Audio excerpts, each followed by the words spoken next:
So, how does the first real World War start? With a grand declaration over ideology? A clash of civilizations? Nope. It started because some British and French colonists couldn't agree on who owned a muddy patch of land in the Ohio River Valley. We're talking about a conflict that would kill over 1 million people, kicking off because of a glorified border dispute. Leading the British charge, by the way, was a remarkably inexperienced 22-year-old named George Washington. His first major act was to ambush a small French diplomatic party, which went about as well as you'd expect. The French commander's brother-in-law hunted Washington down and forced him to sign a surrender document. The fun part? It was written in French, a language Washington couldn't read, and in it, he accidentally confessed to assassinating a diplomat. This little oops was all the excuse Paris needed to escalate things. A global war started because of a botched real estate deal and a translation error. Humans are great at this. Back in Europe, the powdered wig capitals heard about the scuffle in America and reacted with all the maturity of a high school drama club. For centuries, the basic setup was France versus the Austrian Habsburgs, with Britain sort of freelancing. But now, everyone decided to swap dance partners. Austria, desperate to get back a chunk of land called Silesia that Prussia had stolen, suddenly allied with its old enemy, France. Britain, seeing France and Austria teaming up, did the only logical thing and signed a deal with Prussia, France's other enemy. This whole mess is known as the Diplomatic Revolution of 1756. It basically amounted to every major power looking at their old alliances, shrugging, and saying, "I guess we're fighting these guys now." Alliances were less about shared values and more about which monarch hated which other monarch the most that particular week. It was geopolitics via personal grudges, a recipe for absolute stability. At the center of the European chaos was Frederick the Great of Prussia. He wasn't just a king, he was a military super genius with the impulse control of a toddler. Instead of waiting to be attacked by the giant coalition of Austria, France, and Russia forming around him, he decided to attack first. All of them, at once. This is generally considered a bad idea, yet for a while it worked. At the Battle of Rossbach, his 22,000 Prussians demolished a combined French and Austrian army of over 40,000. A month later, at Leuthen, he beat an Austrian army twice his size. He was the historical equivalent of a poker player going all in on every single hand and somehow drawing a royal flush. Of course, his luck eventually ran out. By 1761, his army was shattered, and the Russians were literally occupying his capital, Berlin. He was saved by pure dumb luck. The Tsarina of Russia, who hated him, died. Her successor, Peter III, was Frederick's #1 fanboy. Peter immediately pulled Russia out of the war, signed a peace treaty, and even gave Frederick his soldiers back. History isn't a chess match, it's a casino. While Frederick was busy playing 4D chess in Europe, Britain was playing a much simpler game: smash and grab. The British strategy, championed by William Pitt the Elder, was brilliant in its cynicism. They sent Frederick enormous piles of money to keep France, Austria, and Russia bogged down in an expensive European land war. While France was distracted, the Royal Navy, which was basically uncontested, sailed around the world gobbling up French colonies. It was like paying for a bar fight to distract a guy so you can steal his wallet, his car, and his house. In North America, they took French forts. In the Caribbean, they snatched sugar islands. And in India, a fantastically ambitious corporation called the British East India Company used the war as an excuse to kick the French out and seize control. A private company, led by the morally flexible Robert Clive, effectively conquered a subcontinent with its own private army. They weren't building an empire, they were conducting the most successful hostile takeover in history. For Great Britain, 1759 was what historians call an annus mirabilis, which is Latin for an unbelievably, ridiculously good year. They just couldn't stop winning. In Germany, a combined British-German force defeated the French at the Battle of Minden. In the Atlantic, the Royal Navy smashed a French fleet at the Battle of Lagos. They then crushed another French fleet at the Battle of Quiberon Bay, effectively ending any French hope of invading Britain. But the crown jewel was in North America.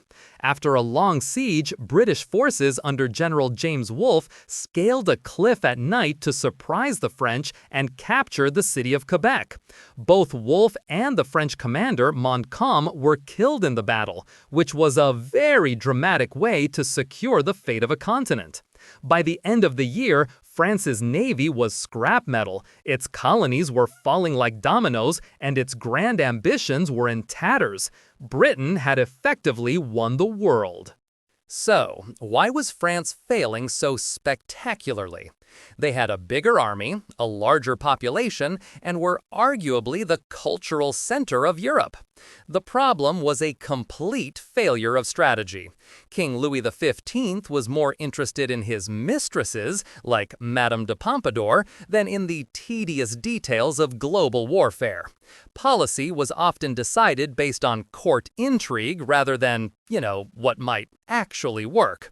France's leadership made a fatal mistake.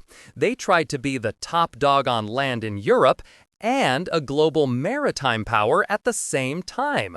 Britain, meanwhile, had one simple goal: rule the waves and let their European allies do the messy dying on the continent. France poured endless resources into fighting Prussia in Germany, which was a bloody, expensive stalemate. Every soldier and coin spent there was one that couldn't be used to defend their colonies in Canada or India.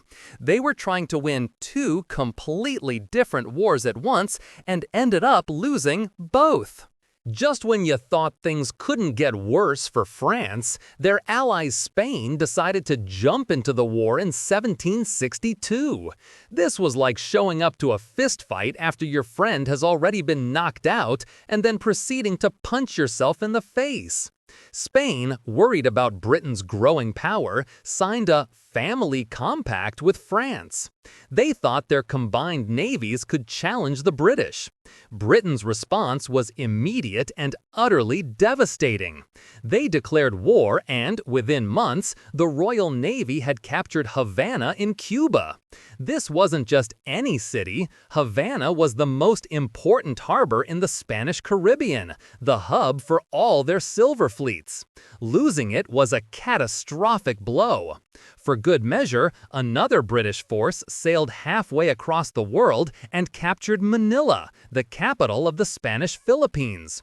Spain managed to join the war, lose two of its most vital colonial cities, and achieve absolutely nothing for its ally, all in less than a year. A truly spectacular performance.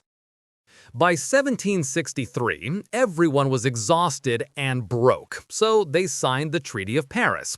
On the surface, it looks like a massive win for Britain. France was kicked out of mainland North America entirely.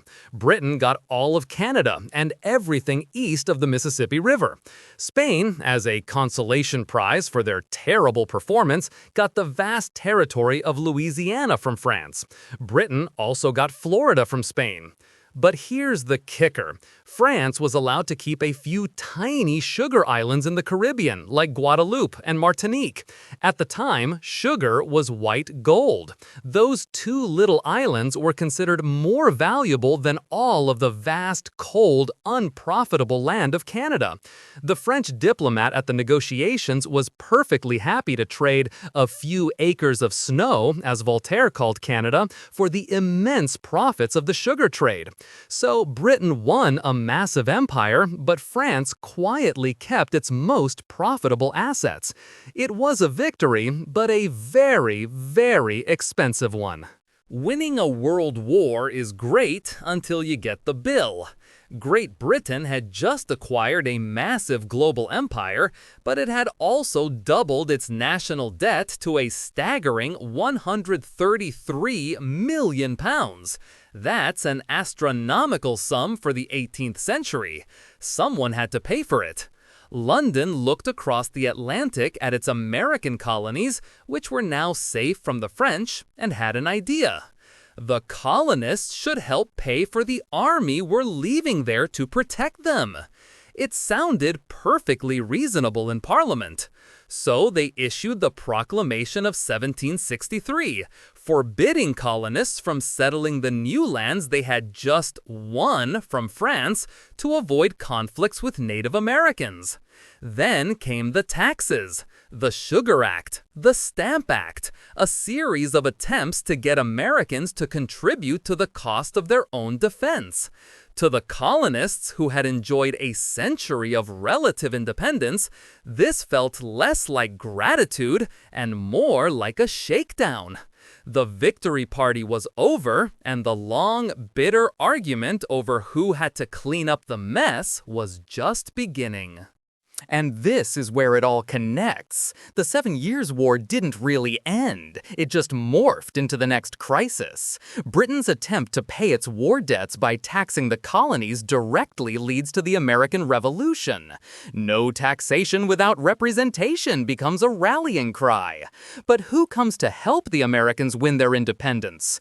France. Burning with a desire for revenge, the French monarchy pours money and troops into the American cause. They get their payback, and Britain loses its most valuable colonies. But there's a problem. Helping the Americans completely bankrupts the French treasury, which was already in bad shape. What happens when a government is broke and its people are starving? You get the French Revolution, and that in turn leads to the rise of Napoleon and decades more of global conflict.